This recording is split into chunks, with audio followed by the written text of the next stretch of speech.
Hello friends, मैं हूं संजय संख्यान और आप देख रहे हैं एचपी नोटिफिकेशंस बाय संख्यान। दोस्तों, चलिए आज कैलकुलेट करते हैं कि रिटायरमेंट के बाद आपको कितना पैसा मिलेगा, कौन कौन से आपको फंड हैं जहां से आपको पैसा मिलने वाला है। तो ये वीडियो थोड़ी लंबी हो जाएगी, बट मुझे लगता है कि इसे ज़रूर देखना चाहिए। देखिए, सबसे पहले मैं बात करूंगा पेंशन की। तो ये पेंशन डिपेंड करता है कि आप ओल्ड पेंशन स्कीम में हैं या न्यू पेंशन स्कीम में हैं। न्यू पेंशन स्कीम को कंट्रीब्यूटरी पेंशन रूल्स के तहत दिए जाते हैं, और जो ओपीएस है मींस ओल्ड पेंशन स्कीम को हम देते हैं सीसीएस पेंशन रूल 1972 में। अभी हम पहले मैं बात करूंगा ओल्ड पेंशन स्कीम की, उसके बाद मैं बात करूंगा न्यू पेंशन स्कीम में क्या मिलेगा। तो ओल्ड पेंशन स्कीम को मैंने बताया कि जो इसके लिए जो रूल है सीसीएस पेंशन रूल 1972 है, जिसके तहत पेंशन मिलेगी। बट देखिए, ओल्ड पेंशन स्कीम में पेंशन तभी मिलेगी यदि आप 15/5/2003 से पहले रेगुलर हुए, तभी आपको पेंशन मिलेगी। अदरवाइज आपको जो पेंशन मिलेगी वो मिलेगी न्यू पेंशन स्कीम के तहत। अब अगर आप ओल्ड पेंशन स्कीम में मींस 15/5/2003 से पहले के, अगर आप उससे पहले अपॉइंटी हैं, तो देखो आपको क्या मिलेगा। एक मिलेगा पेंशन, दूसरा पेंशन मिलेगी आपको रूल नंबर 49 के तहत। फैमिली पेंशन वो मिलेगी रूल 54 के तहत। एनहांस्ड फैमिली पेंशन ये मिलेगी 54 के तहत। डेथ ग्रेस्टी, रिटायरमेंट ग्रेस्टी ये मिलेगी आपको रूल 50 के तहत। और ये रूल मैं बता रहा हूँ सीसीएस पेंशन रूल 1972 के तहत। और जो जीपीएफ मिलेगा आपको, जितना भी पैसा आपने कटवाया, ये डिपेंड करता है आपने कंट्रीब्यूशन कितना कटवाया है, तो वो मिलेगा आपको रूल 31 ऑफ जीपीएफ रूल 1960 के तहत। ये जितने भी आपको सेंक्शनें मिलेंगी, ये मिलेंगी आपको एजी ऑफिस से। डीडीओ इसमें सेंक्शन नहीं देते हैं। उसके बाद जो आपने जीआईएस, ये डिपेंड करता है कि आपने कितने आपकी यूनिट जो आपने ले रखी है, डिपेंड करता है कि आप क्लास 1 है, क्लास 2 है, क्लास 3 है, क्लास 4 एम्प्लॉइज़ हैं। तो जो भी आपका जीआईएस कटा है, उसका भी आपको जीआईएस का अकम्युलेटेड पैसा मिलेगा। वो मिलता है जीआईएस रूल 1984 के तहत। लीव इनकैशमेंट, ये लीव इनकैशमेंट मैंने पिछली वीडियो में एक बहुत डिटेल में बनाई है, जिसमें मैंने बताया था कि लीव इनकैशमेंट कैसे होती है। तो ये पैसा मिलता है आपको लीव रूल 1972 के तहत। इसमें क्या होता है कि 300 जो आपकी अर्न लीव है, उसका पैसा आपको मिलता है। और ये पैसा मिलता है जो आपकी लास्ट पे ड्रॉन है, मीन्स जो आपकी लास्ट सैलरी है उतना गुना उसको हम कर देते हैं 10 टाइम, मीन्स उतना पैसा जो आपको लास्ट में लीव इनकैशमेंट मिलती है। ये एक एक पॉइंट में मैं डिटेल में चर्चा करूँगा। अभी हम सबसे पहले मैं बताना चाहूँगा कि ये पेंशन जो है वो हम बोल तो एक ही पेंशन रहे हैं, भाई पेंशन अलग अलग टाइप की होती है। एक होती है सुपर एनुएशन। सुपर एनुएशन का मतलब ये है कि जब कोई गवर्नमेंट एम्प्लॉइज 58 ईयर हिमाचल में और सेंटर में 60 ईयर जब कंप्लीट करके रिटायर होते हैं, तो हम उसे बोलते हैं सुपर एनुएशन, और उस पेंशन को बोलते हैं सुपर एनुएशन पेंशन। और कई बार क्या होता है कि गवर्नमेंट एम्प्लॉइज बीआरएस लेता है। बीआरएस अब हिमाचल में नहीं है, हिमाचल में प्री मैच्योर रिटायरमेंट है। तो उसमें जो पेंशन लगती है वो उसे हम बोलते हैं रिटायरिंग पेंशन। और कई बार क्या होता है कि डिसिप्लिनरी अथॉरिटी कोई किसी गवर्नमेंट एम्प्लॉइज़ को एज ए पेनल्टी लगा के जब उसको रिटायर कर दिया जाता है, तो उसे हम बोलते हैं कंपलसरी रिटायरमेंट। तो कंपलसरी रिटायरमेंट पे जो पेंशन अलग मिलती है।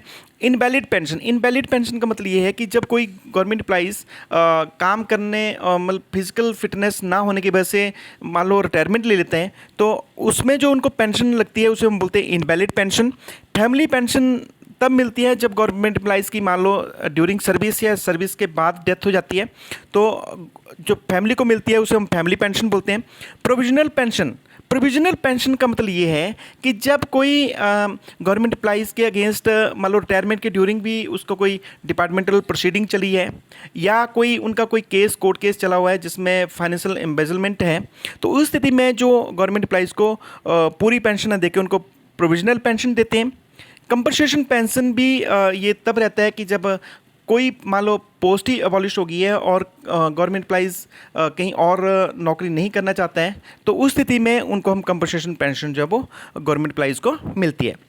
ये थोड़ा सा अगर आप एग्ज़ाम की तैयारी कर रहे हैं तो मुझे लगता है ये जानना आपको ज़रूरी है, क्योंकि मैक्सिमम ये क्वेश्चन पूछा जाता है कि काइंड ऑफ पेंशन क्या है, और उनको उनके बारे में दो दो तीन तीन लाइनें लिखने के लिए आपको ज़रूर बोला जाता है। उसके बाद हम बात करेंगे, देखिए कोई भी पेंशन लगने के लिए कम से कम आपकी क्वालिफाइंग सर्विस होनी चाहिए। क्वालिफाइंग सर्विस का मतलब ये है कि ऐसा पीरियड जिसे हम ड्यूटी मानते हैं, और वो जो है वो गवर्नमेंट एम्प्लॉइज़ का एज ए सर्विस होना चाहिए। ये क्या होता है इसको मैं नेक्स्ट स्लाइड में आपको बताऊंगा, बट आप इतना याद रख लीजिए कि अगर आप 58 ईयर में सुपरएनुएट हो रहे हैं, मीन्स रिटायर हो रहे हैं, तो कम से कम आपको 10 साल की सर्विस होनी चाहिए। बट ये डिपेंड करता है कि अगर आप 15/5/2003 से पहले के रिटायरी अपॉइंटी हैं तो। दूसरा, अगर आप इनवैलिड पेंशन पे जाना चाहते हैं तब भी मिनिमम आपकी जो है वो 10 साल क्वालिफाइंग सर्विस होनी चाहिए। प्री मैच्योर रिटायरमेंट रूल के तहत अगर आप प्री मैच्योर रिटायरमेंट लेते हैं तो मिनिमम 20 साल जो है वो सर्विस गवर्नमेंट एम्प्लॉइज़ की होनी चाहिए। अब ये जो क्वालिफाइंग सर्विस जो मैं बार बार बोल रहा था, ये ऐसा पीरियड है जिसे हम ड्यूटी मानते हैं, और ये गवर्नमेंट एम्प्लॉइज़ की सर्विस पीरियड है। तो ये कैसे हम कैलकुलेट करते हैं? देखिए, जब आप जिस डेट को आपने ज्वाइन किया और जिस डेट को रिजाइन कर रहे हैं, या जिस दिन डेट को आप रिटायर हो रहे हैं, वो ये टोटल आप कैलकुलेट कर लेंगे कितने ईयर हुए, कितना मंथ हुआ, कितना आपका डेज हुए। उसमें से हम माइनस कर देंगे अगर कोई मान लो गवर्नमेंट एम्प्लॉइज़ ने एक्स्ट्रा ऑर्डिनरी लीव पे गया है विदाउट मेडिकल सर्टिफिकेट। अगर मेडिकल सर्टिफिकेट है तो इसको माइनस नहीं करते हैं, बट अगर विदाउट मेडिकल सर्टिफिकेट गया है कोई गवर्नमेंट एम्प्लॉइज़ ईएल पे, तो उतना पीरियड उसका माइनस हो जाएगा। फिर उसके बाद अगर कोई पीरियड डाइजनन हुआ है ड्यूरिंग सर्विस, तो उस पीरियड को भी हम यहाँ से माइनस कर देंगे। जो भी ईयर, मंथ और डेट में से जितने दिन ये माइनस हो जाते हैं, जो पीरियड रहता है उसे हम क्वालिफाइंग सर्विस बोलते हैं। देखिए, अब मैं बात करूँगा कि पेंशन कैलकुलेट करने का फार्मूला क्या है। पेंशन कैलकुलेट करने का एक सिंपल सा फार्मूला है कि अगर मैं डेफिनेशन के रूप में पढ़ूँ तो 50% of emolument oblique average emolument of last 10 month which average beneficial to the government employ. Means 50% जो अमोलमेंट का मतलब ये है कि जो उसकी लास्ट बेसिक पे है, इसमें डीए इंक्लूडेड नहीं होता है, जो उसकी लास्ट बेसिक पे है उसका 50% मतलब आधा मिलेगा, या फिर एवरेज देखेंगे हम लास्ट 10 मंथ का। ये मैंने बताया कि 10 मंथ हमें तब देखना पड़ता है, मान लो 99% केसेस में हमें ये देखने की ज़रूरत नहीं है। सिंपल शब्दों में हम बताएं तो जो आपकी जो आपने लास्ट मंथ में अपनी सैलरी ली थी, उसका आधा अमाउंट जो है वो आपकी पेंशन लग जाती है, 50%। ये जो मैं बात कर रहा था कि 10 मंथ का एवरेज हम इसलिए देखते हैं कि सपोज करो कोई गवर्नमेंट एम्प्लॉइज़ की पहले सैलरी ज़्यादा थी, और लास्ट के 1-2 मंथ में मान लो गवर्नमेंट एम्प्लॉइज़ की डिसिप्लिनरी प्रोसीडिंग की वजह से उसकी सैलरी कम हो जाती है, या किन्हीं कारणों से उनकी सैलरी कम हो जाती है। तो हम फिर देखते हैं कि लास्ट 10 मंथ में क्या था, ताकि एक पेंशन रूल का एक मेन ऑब्जेक्टिव ये है कि गवर्नमेंट एम्प्लॉइज़ को मैक्सिमम बेनिफिट मिल सके, और हम फिर उस टाइम में 10 मंथ की एवरेज कैलकुलेशन करके जो भी हाईएस्ट होगा वो हम गवर्नमेंट एम्प्लॉइज़ को पेंशन के लिए अमोलमेंट बनता है। बट सिंपल शब्दों में जो आपका लास्ट मंथ की जो सैलरी है उसकी आधा पैसा जो है वो आपकी पेंशन के रूप में मिल जाता है। सिंपल इसको मैं एग्जांपल के हिसाब से अगर आपको समझाने की कोशिश करूं, देखिए मान लो गवर्नमेंट एम्प्लॉइज़ हैं जो रिटायरमेंट जिस दिन रिटायर हुआ तो उनकी बेसिक पे थी 50,000, और रिटायरमेंट के टाइम डीए मान लो 31% था, तो उसकी पेंशन हम कैसे कैलकुलेट करते हैं? तो वही फार्मूला कि 50% ऑफ बेसिक पे, तो 50,000 का 50% हुआ 25,000 रुपया।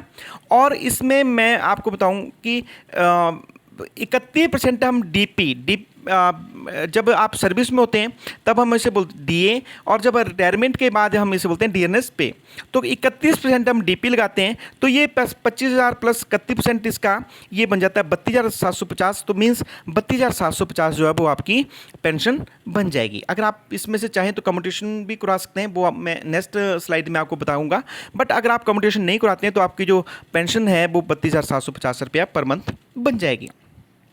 दूसरा, फैमिली पेंशन। देखो, फैमिली पेंशन कब मिलती है? जब गवर्नमेंट एम्प्लॉइज़ रिटायर होता है तो उन्हें मिलती है पेंशन, और जब गवर्नमेंट एम्प्लॉइज़ कि मान लो अगर ड्यूरिंग सर्विस डेथ हो जाती है या जब वो पेंशन आ जाते हैं उसके 7 साल तक मान लो उनकी अगर डेथ हो जाती है, मीन्स 65 ईयर तक, तो उस स्थिति में जो फैमिली को पेंशन मिलती है वो मिलती है एनहांस्ड फैमिली पेंशन। और अगर मान लो 65 ईयर के बाद गवर्नमेंट पेंशनर की डेथ होती है तो उस स्थिति में उनको मिलती है फैमिली पेंशन, जिसे हम बोलते हैं फैमिली पेंशन। तो ये जो फैमिली पेंशन मैंने बोला 65 साल के बाद जो फैमिली पेंशन मिलेगी वो होती है 30% ऑफ बेसिक पे, मीन्स जितनी उनकी बेसिक पे थी उसकी 30%। यहाँ पेंशन का 30% हम नहीं लेंगे, ये हम लेंगे अमॉल्यूमेंट का जो बेसिक पे का 30%। और जो 10 मंथ का मैंने बताया कि 99% हमें 10 मंथ का पिछला लेने की ज़रूरत नहीं है। तो सिंपल शब्दों में बोलूँ कि जो बेसिक पे है लास्ट पे ड्रॉन उनकी रिटायरमेंट से पहले, तो उसका 30% जो वो फैमिली पेंशन मिलेगी। अगर मैंने बताया कि ये देखिए 50,000 मान लो कि कोई गवर्नमेंट एम्प्लॉइज रिटायरमेंट से पहले ले रहे थे और उनकी पेंशन लगी थी 25,000 रुपया, बट मान लो 65 ईयर के बाद उनकी डेथ हो जाती है तो फैमिली को फैमिली पेंशन कैसे मिलेगी, और वो मिलेगी 30% ऑफ बेसिक पे। तो उनकी बेसिक पे थी उस टाइम 50,000 रुपया, तो 50,000 रुपये का हम 30% ले लेंगे, मीन्स 50,000 इंटू 30/100, तो ये बन जाता है 15,000 रुपया। और डीपी डियरनेस पे या डीए हम बोलते हैं, तो ये मिलेगा 31%। तो 15,000 का 31% हम डीपी मिला के उनकी जो पेंशन फैमिली पेंशन बन जाएगी ये बनेगी 19,650 रुपया। अब मैं दूसरा केस ले रहा हूँ कि मान लो गवर्नमेंट एम्प्लॉइज़ की मैंने बोला एनहांस्ड फैमिली पेंशन मिलती है अगर मान लो ड्यूरिंग सर्विस उनकी डेथ हो जाती है, या फिर 65 साल तक जब तक पेंशनर नहीं होता है, अगर उससे पहले पहले उनकी डेथ हो जाती है तो उस स्थिति में उनको जो फैमिली को पेंशन मिलती है वो मिलती है family pension, enhanced family pension. और ये क्या रहती है, जितना 50% पेंशनर फैमिली को पेंशनर को मिलती थी उतनी ही जो गवर्नमेंट एम्प्लॉइज़ की फैमिली को एनहांस्ड फैमिली पेंशन मिलेगी, मीन्स 50% जो भी उसकी लास्ट पे ड्रॉन थे। तो ये देखिए कब तक मिलेगी, ये मिलेगी 10 साल तक अगर गवर्नमेंट एम्प्लॉइज़ की डेथ रिटायरमेंट से पहले ही डेथ हो जाती है, और 65 साल तक गवर्नमेंट एम्प्लॉइज़ की जो पेंशनर था उनकी जब तक 65 साल उम्र नहीं हो जाती तब तक फैमिली को एनहांस्ड फैमिली पेंशन मिलती रहती है। उसके बाद जो है 65 साल के बाद जो है वो या 10 साल के बाद जो है वो उनको नॉर्मल फैमिली पेंशन मिलना शुरू हो जाता है। इसको मैं एग्जांपल के हिसाब से लेना चाहूँगा। देखिए जो गवर्नमेंट एम्प्लॉइज़ है, मान लो एग्जांपल ये कि 50,000 रुपये उनकी बेसिक पे थी और 31% डीए था, तो फैमिली पेंशन जो मिलेगी वो मिलेगी, अगर फैमिली पेंशन मिलेगी उसको 30% के हिसाब से 19,650, और एनहांस्ड फैमिली पेंशन मिलेगी उसको मैंने बोला 50%। तो 50% का मतलब वही है कि 25,000 रुपया 50,000 का 50% 25,000 रुपया, और डीपी बन गई इसकी 31%, मीन्स 32,750 रुपया। तो एक बार ज़रूर मैं आपको एक चीज़ बताना चाहूँगा कि ये जो एनहांस्ड फैमिली पेंशन है या तो 10 साल तक मिलेगी अगर डेथ हो गई है उनकी रिटायरमेंट से पहले, या फिर उनकी मान लो गवर्नमेंट एम्प्लॉइज़ की उम्र जब तक 65 साल नहीं होती तब तक ये सिर्फ एनहांस्ड फैमिली पेंशन मिलती रहेगी।